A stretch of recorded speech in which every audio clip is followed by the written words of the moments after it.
Dan kami juga masih tersambung melalui line Zoom dengan Wawan Hendrayana, Head of Investment dari Research Infovesta.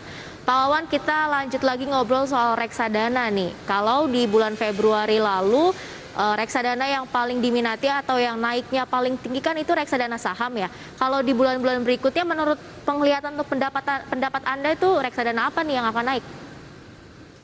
Ya, kalau dari sisi kinerja sih saya melihat masih reksadana saham. Tapi kalau dari sisi minat pertumbuhan dana kelolaan sebetulnya di tahun ini itu fokusnya justru ke pasar uang ya. Jadi generasi muda sepertinya lebih tertarik pada pasar uang karena dari sisi kemudahan dan juga keamanan. Oke, reksadana pasar uang gitu ya yang akan diminati, dan kira-kira kapan sih waktu yang tepat untuk investasi reksadana, Pak Wawan? Saya rasa kapanpun itu saat yang tepat ya.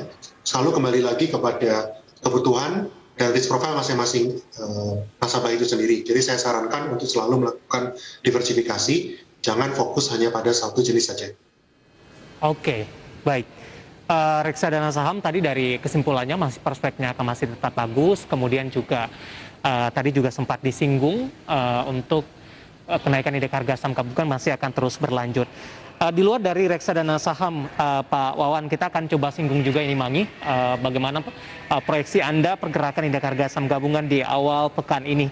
3 menit jelang pembukaan di sesi pertama, tadi juga kita update dari beberapa harga komoditas tampaknya masih melanjutkan penguatan. Kondisinya tidak jauh berbeda mungkin Pak Wawan, perbankan sama komoditas masih akan menjadi pilihan di awal pekan ini. Ya, di pekan ini saya melihat IHSG akan kembali mencoba mempertahankan support di 6.900. Tapi kalau itu tertembus, mungkin kita bisa menuju ke 6850. Resisten sendiri, kita masih terus mencoba menembus rekor baru ya, di 6960. Tapi saya melihat mungkin itu bisa tertembus di minggu ini. Oke, selain perbankan dan komoditas, kira-kira sektor apa lagi yang menarik di koleksi di minggu ini, Pak Wawan? Ya, kalau yang sedang hype dan sedang trennya naik ya tentu saja komoditas, batubara terutama. Tetapi seperti saya singgung tadi, karena ada kenaikan harga bahan baku dari pangan terutama, beberapa emiten consumer goods seperti ICBP itu mengalami penurunan. Untuk investor jangka panjang mungkin bisa dikoleksi. Oke, selain dari konsumer ini, tampaknya ada beberapa sektor lain Pak Wawan yang cukup terdampak negatif dari kenaikan harga komoditas. Konsumer salah satunya mungkin dari sisi bahan baku. Kemudian emiten-emiten yang ada di produsen semen tampaknya cukup tertekan di tengah kenaikan harga komoditas. Bagaimana Anda melihat kondisi dan perkembangan ini, Pak Wawan? Di satu sisi kenaikan harga komoditas menguntungkan dari beberapa sektor, dan di satu sisi ini ternyata cukup berdampak negatif kepada beberapa sektor lain. Ya, kalau tadi spesifik kita bicara tentang semen, memang 40% daripada cost untuk semen itu ada di batubara umumnya ya, sebagai bahan bakarnya. Jadi ketika batubara mencapai $400 per ton seperti ini ya wajar kalau saham-saham semen itu akan tertekan. Tapi sebetulnya ini sesuatu yang wajar ya, dari tahun lalu pun itu selalu ada seperti itu, akan ada sektor yang diuntungkan, ada sektor yang tertekan. Jadi ini dari sisi strategi investornya saja, apakah memang mau long term atau lebih fokus kepada short term mengikuti tren yang ada. Kalau memang tertarik kepada saham yang defensif, itu bisa melirik yang telekomunikasi, terutama tower-tower. Ini di tahun lalu pun ketika pandemi mereka masih bisa naik, dan di tahun ini pun recovery ekonomi diharapkan penggunanya juga naik lagi. Oke, untuk konsumer kemudian juga produsen semen yang tampaknya cukup tertekan di tengah kenaikan harga komoditas, Mami. Ternyata ada beberapa sektor yang dari sisi operasionalnya dengan penggunaan bahan bakar, kenaikan harga komoditas tentunya memperberat dari sisi beban operasional. Oke, tapi bagaimana dengan sektor konstruksi, Pak Wawan? Untuk konstruksi memang dari tahun lalu pun belum diminati investor ya, karena ya tadi kita masih masuk ke masa recovery ekonomi, dan juga kalau terjadi pandemi ini biasanya konstruksi juga akan terhambat. Jadi untuk konstruksi sendiri saya masih cenderung wait and see. Baik, Pak Wawan, sebelum kita lanjutkan perbincangan, kami akan sampaikan terlebih dahulu, tepat pada pukul 9 pada pagi ini, aktivitas perdagangan di sesi pertama tampaknya sudah dibuka, dan indeks harga saham gabungan dibuka di zona merah, melemah di 0,29%. Dan berada di level 6.905,324 pada pembukaan sesi pertama pada pagi tadi, beberapa menit yang lalu maksud saya. Kemudian pada saat ini indeks harga saham gabungan masih berada di zona merah di 6.908,50, melemah di 0,29%. Pak Wawan, bagaimana Anda melihat pelemahan yang terjadi di pembukaan sesi kedua pada pagi ini? Anda melihat 69 akan kembali ditinggalkan oleh indeks harga saham gabungan atau posisi ini masih cukup aman sampai sejauh ini, Pak?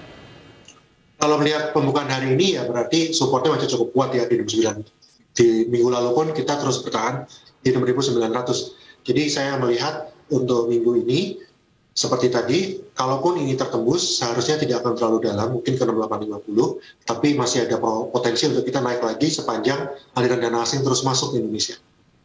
Oke, jadi masih ada potensi penguatan untuk IHSG di hari ini ya Pak Wawan ya? Ya, memang ketika mencapai 6.900 wajar sekali bila ada aksi profit taking pada IHSG. Karena berarti kita di tahun ini saja sudah naik 5%-an. Tetapi sekali lagi untuk long term itu masih sangat menjanjikan. Jadi investor yang berorientasi lebih dari 1 tahun tidak perlu khawatir dengan volatilitas yang ada. Baik, Pak Wawan, Anda melihat perkembangan sampai sejauh ini dengan penguatan indeks harga saham gabungan, kemudian juga yang sudah cukup signifikan begitu. Ada tidak target dari Infovesta untuk pergerakan IHSG di paling tidak di kuartal pertama 2021 dan juga dari posisi target pergerakan atau proyeksi dari reksadana saham? Ya, untuk kuartal 1 2022 target kita sekitar 7.000 untuk IHSG. Untuk full year itu ada di 7.400 sampai dengan 7.500. Ini artinya 10-12% peningkatan dibanding awal tahun. Untuk reksadana saham setara dengan IHSG. Target kita tahun ini adalah sekitar 10%. Oke. Anda melihat minat dari investor akan masih terus tinggi tidak, Pak? Untuk reksadana masih luar biasa tinggi karena jumlah investor kita saat ini sudah lebih dari 8 juta ya. Itu kalau di 2 tahun yang lalu bahkan hanya 1-2 juta orang. Artinya dalam 3 tahun ini kita tumbuhnya luar biasa sekali. Dan ini menjadi modal untuk industri reksadana kita untuk kedepannya dana kelolanya bisa semakin tinggi. Oke, Pak Wawan, kalau kita lihat dengan kondisi saat ini begitu ya, berapa lama sih waktu ideal yang dibutuhkan oleh seorang investor agar returnnya positif dalam investasi, baik itu mungkin dari sisi pasar saham atau reksadana sendiri? Ya, tentunya kalau mau positif saja ya tinggal masuk ke reksadana pasar uang ya. Ini reksadana yang umumnya tidak pernah rugi, ya memang pendapatannya kalau tahun ini mungkin perkiraannya 3-4% per tahun.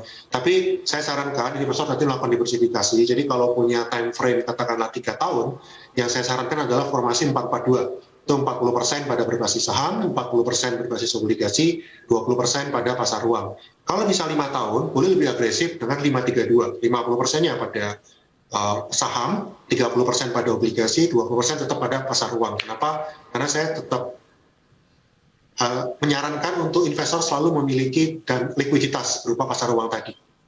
Oke, baik. Proyeksi dari reksadana saham, kemudian pergerakan indeks harga saham gabungan dalam jangka pendek, kemudian juga di sepanjang tahun 2022.